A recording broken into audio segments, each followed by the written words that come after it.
Welcome to Rajya Sabha TV's special series of discussions. I'm Sabha Naqvi and today we are going to discuss the word post-truth.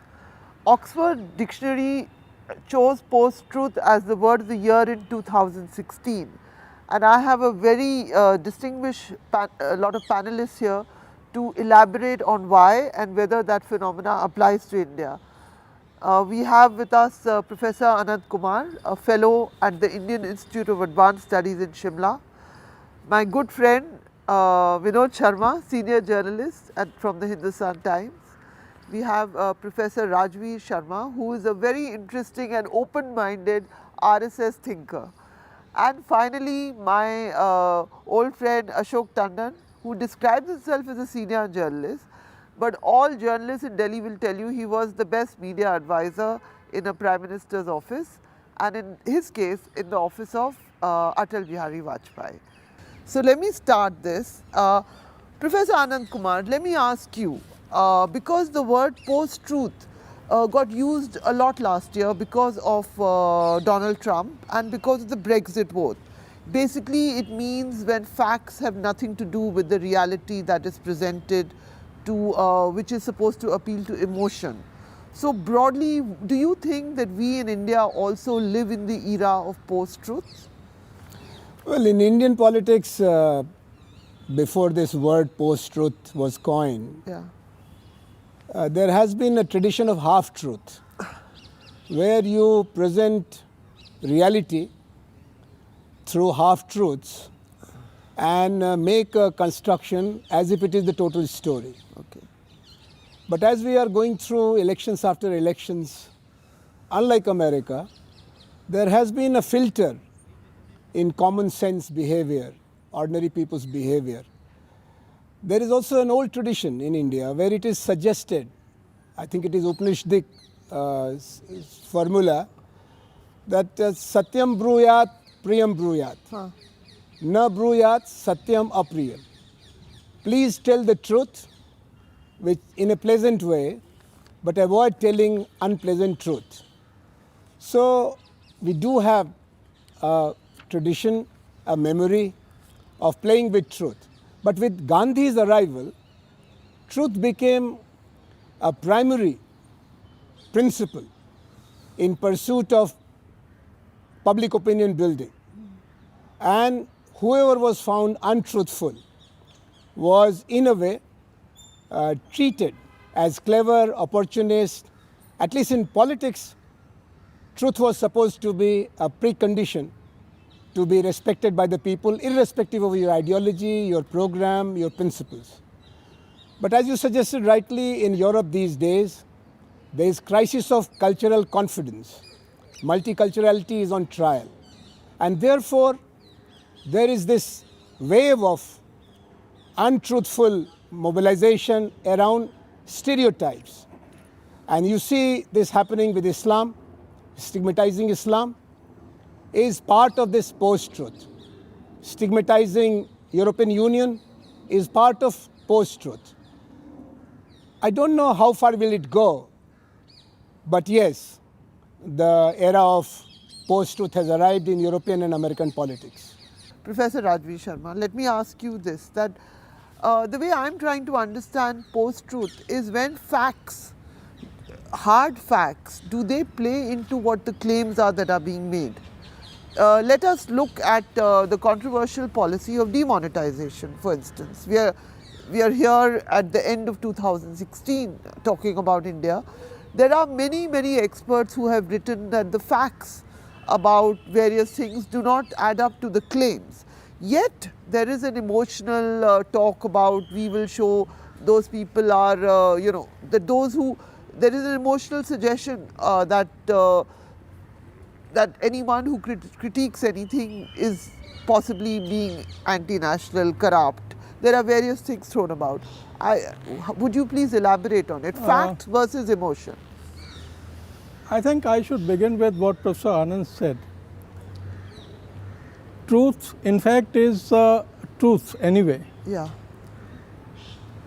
It is how do you interpret it. I don't call it emotional or I don't call it dilution of truth. but every person interprets that truth in his own way. Right. As you gave an example of demonetization, I think you will agree with me that despite the fact that the entire opposition almost united together Yes. to convince the people that demonetization is merely a drama, right? Right. And they condemned it as anti-poor, anti-kisan, anti-mazdoor, anti-this, anti-that. But I think you will agree that the people ultimately refused to accept what they were saying. They were not able to fuel the mobilization. They failed to mobilize the people, even if they tried their level best. It means that there is a disconnect between what the political class or the civil society or the journalists or the media says and what the people think. In fact, there can be a minor kind of influence of emotional appeal. For example, emotional appeal sometimes becomes necessary to uphold a truth or to strengthen the truth. I'll give you one example. Recently, there was a decision, or you may say an order, interim order by the court, that everyone shall play the national anthem when the film starts. And it was basically a decision to show respect to the national anthem and the national flag. Right. But there were differences of opinion.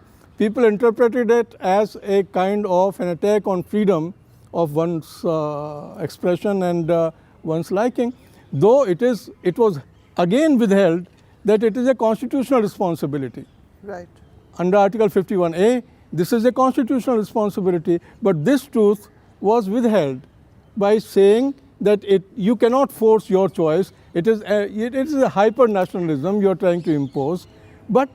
And they said, ये जज्बात का मामला है, you know. Some people said it's a matter of emotions. But when emotions become weak, you might have to apply certain other methods, the constitutional ones also. So it depends on how do you interpret and see the truth. In 2002, from 2002 to 2012, every opposition leader to Modi and his way of governance was critical of Modi. He is a butcher, he is a maut ka saudagar, and this and that. But what people said, this post-truth politics did not work in Gujarat. Right. Why it did not work in Gujarat? Because people have a different understanding. No, sir. I think what the question that I'm asking is the phrase. I believe in India our politics has always used appeal to emotion over factual data. We've always appealed to identities, be it caste, communal, whatever. But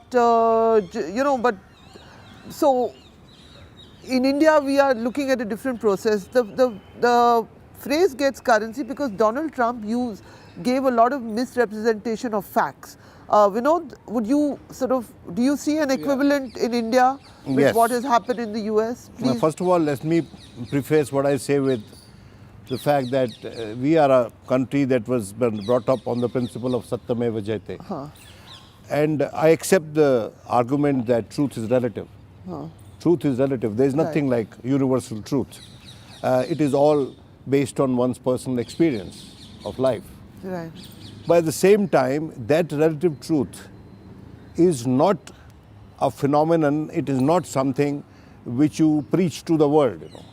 In politics, the relative truth, as it is propagated, leads to what has been described as post-truth politics. Now, what is this post-truth politics?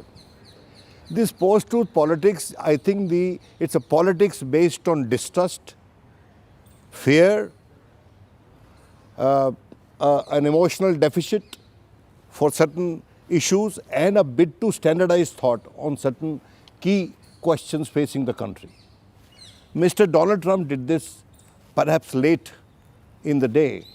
The originator of that in India was Balasaheb Thackeray. Okay.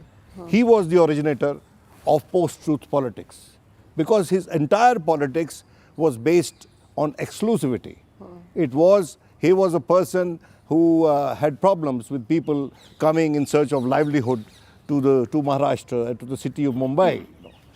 Now, the same phenomenon has gotten repeated in the United States, and through the Brexit vote on a larger scale. That the Brexit vote was a vote against global trade. It was a vote against people accepting others coming into their country and competing with them for jobs. That fear, that insecurity caused the referendum to go against Brexit. Mr. Donald Trump played on similar emotions. He promised to set up a wall to keep the Mexican out. He has said that he is going to not allow people coming from outside and competing for jobs. He's a great protectionist, you know.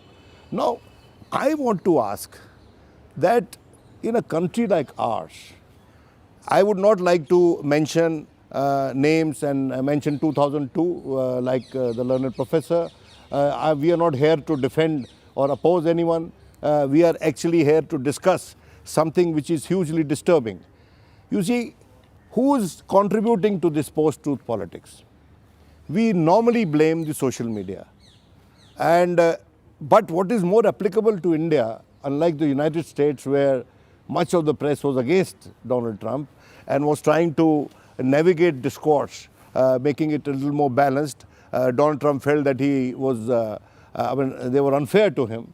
But I think that in India, even the mainstream media is part of post-truth politics. Yeah, I think and I want to raise the question that is this the way you empower public opinion? Is this the way you propagate information which is power? Right. So that an empowered public opinion leads to a robust democracy? Because it is believed that a free press empowers public opinion. And that empowered public opinion, when it goes to vote, it votes the right person. But there is a conscious effort to mislead people, to dumb down their intellect, to not allow them space to learn about key issues. Right. In public domain today, Sabha, we have people discussing foreign policy, people discussing nuclear policy. There is no respect for institutional democracy anymore in this country. Because everything has to be done through the popular means. Right. And the best instrumentality there is what? Post-truth politics. Post-truth politics. Keep people ignorant, mislead them, so that they don't run away from from being your captive audience. Ashok ji, in your time when do you see a change in India as such from the time that you served in Atal ji's PMO? Do you see the media as today, whether you agree with the end game or whatever it is, but do you see the media as being irresponsible and not drumming up, sort of being hysterical, irresponsible? Do you see a deterioration in the media? Subha, I would not say that media is changed, but there's what I see is commercialization of media or in the media. Right. That is a phenomena which has been gaining currency over the last few years. It might have started even say post 91 globalization era and the advent of private channels. Social media comes later. Sir, I'm talking about the post-truth thing because the media likes to build up certain personalities and then they don't want to ask complicated policy-related questions. No, I would like to emphasize why I'm saying commercialization in the media, because the media is, playing to the gallery. Right. Now, they are governed by the TRP factor. Right. For them, truth has no relevance, facts have no relevance. What sells is relevant for them. Excellent. And this has deteriorated everything in this social life, including politics. Absolutely. So today, when the electronic media in particular, they try to set agenda in every field of life. Right, absolutely. And the politics has also got influenced by it. Absolutely. Today, what the politicians say or do is also playing to the gallery, because the channels and the television media would show what they want. So they are in fact laying a trap for every segment of the society, and all of us are falling prey to that. So therefore, most of the time they have proved wrong as well. Right, like in the US. Right. or even the Britain, and to some extent in India as well, forecasting election going wrong. Right. But nevertheless, they still hold the sway over the life of the people in India, and that is why the problem I feel lies with, and why they are doing it for TRP, because of the commercial interest. Commercial For them, I would go to the extent of saying that some of our electronic media channels are so insensitive Right. that they bother least about the social cause or the issue they are raising. Absolutely. All the time their eye is on TRP, which gets them revenue. So I think that all these factors put together, there is a deterioration in political field, in social field, and now I come to the social media. Right. Now, most of us believe that social media, what we hear and see is genuine. No, it is not genuine. It is all stage managed. Stage managed, You have agencies today which can, Wonderful, yeah. do whatever you like. Right, And genuinely, the people who are innocent, they think why social media is reflecting the society, which they are not. So put together, I would say that the entire issue which we are discussing today should revolve around the role of the media, including the social media. Absolutely. Professor Kumar, do you know this era of post-truth? Now, we are not historically, we are talking about events of the last few years because we are at the beginning of another year. And because the word has been particularly picked up and mentioned as the word of 2016 by the Oxford Dictionary because of Donald Trump. Because there are some people who say that we are actually being subjected to the same trend for years. And I think what Ashok ji has very clearly said, that the media is part of that. Do you agree with that? Well, Or do you my think- problem is that we are in a hurry to find the guilty about this new problem of veracity, legitimacy, factuality. But it has to do something with new engagement of people with communication technology. It happened earlier also when the print media came after Gutenberg revolution. People had pamphlet wars, and you have contesting claims Right. about the reality between the working class and the bourgeoisie, between the Catholics and Protestants, between the Hindus and the Muslims. But then a way was found to keep anchored in facts, and those who were factually wrong, as I said earlier, were dumped, were put in the dustbin, that they are liars, they are propagandists, they are in a way myth makers. Today again these two forces are on trial, which are products of modernity and democracy. Right. That is politics, mass politics, people like Trump or Hillary Clinton or Modi and Rahul Gandhi and others, and mass media. These were not there just 200 years ago. Right. It was a sin to talk about power. King was always right, otherwise you'll be beheaded. So I think we are growing to learn to live with truth, but then people are taking chances. Today social media has to be, not so much electronic media, because you still have some kind of a system of defamation and trials and court intervention. In social media it is anonymous. People are enjoying this anonymity with great irresponsibility. Not everybody. But as Ashok ji said, it is becoming a profession Profession. to yeah. promote post-truth Yeah. situations. Right. And then this gets connected with traditional myths, fears, problems of the other, xenophobia, Right. stigmatizing the other, finding the other, then blaming the other. I think this should be avoided in politics. It may be a short-run success for people like Trump and others, Right. including in India, but then it's like a chance given only once. Kaat ki hadi barabar nahi chadhegi. Yes. Don't try your Okay. luck too much Right. with post-truth. Okay. Yeah. I'll want to ask Professor Sharma, without any offense, you must give me some leeway. It's a very honest question that I'm asking you. You're an RSS thinker.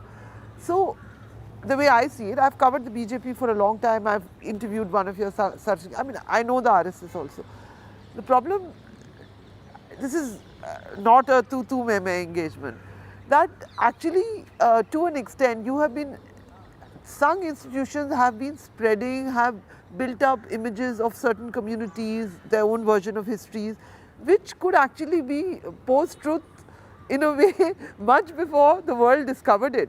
So my question to you is that the idea of playing to emotion, to stereotypes, prejudice, is it something that many organizations in India have done in any case for a while? If post-truth is to be limited to that. I think I would say that you have been a bit unkind to RSS by saying that it has made certain images of a certain No, there community. are certain, sir, over the years I found And, factual campaigns which are wrong, in fact, based on wrong RSS facts. is a victim of propaganda against post-truth. Okay, RSS is a victim of the post-truth. right. And if you know RSS, then RSS has never closed its doors to any community. This is one. Whether that community comes or doesn't come, it's their choice. But they have not closed the doors. Okay. Now the second question that I would like to say is that at times, as I said in the beginning also, that if it is a mere monologue in political discourse, Right. then there's no problem. Whether you call it truth or post-truth, Right. it's a monologue. But the day you get the space to have a counter view, then problems arise because they start questioning your ideology or your viewpoint. This is what happened in India also. Right. Secondly, I would say that Indian people, you say whatever you want to, but they know how to filter between real and imaginary. Okay. And they have given verdicts Okay. on the basis of that. Right. Right from 1967 Right. till date, Right. if you look at the electoral verdicts, they have based their verdict on certain analysis. They may not be experts of the subject. They may not be knowing what is post-truth, Right. but they know what to do and how to act and what to decide, Right. whom to vote. And there is a self-corrective system. Right. You can befool people once, Right.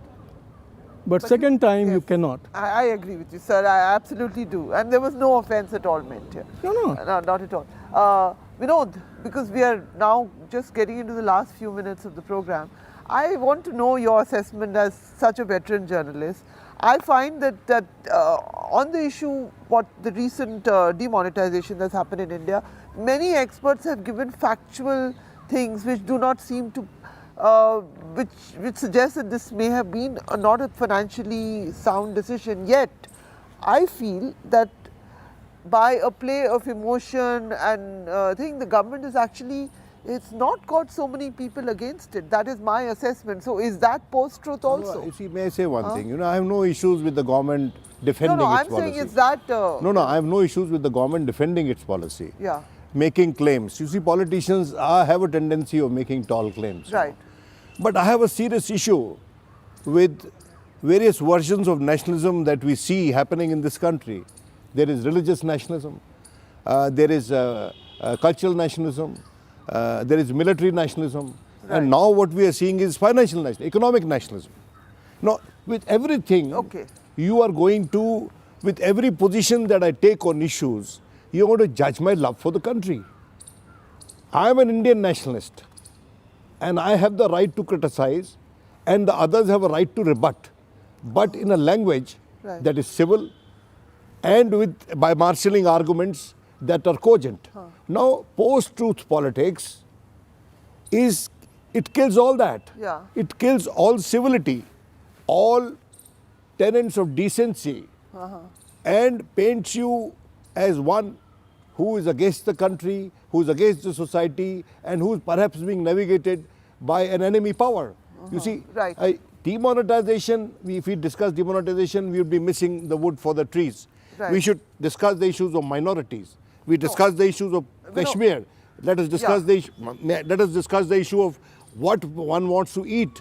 What Right. should be one's dietary habit? Can another person Right. force that on me? No, that is where post-truth politics comes into play in the most deleterious manner. I get your point. Ashokji, I'm going to give you the last word because we're down to 2 minutes. The issue right now is, you can see that there are various concerns. My basic concern is actually not even political or rhetorical. It's just that when facts show something else, surely if we start having policies which go away from facts, from what the economists tell us are the facts on the ground, then how can we progress as a nation? That's my real concern right now. So so in this post-truth era, would you just give us a few wrap-up sentences? There that is say always two sides of the coin. Right. No, facts could be one side of the coin. The other side also has a right to put the facts.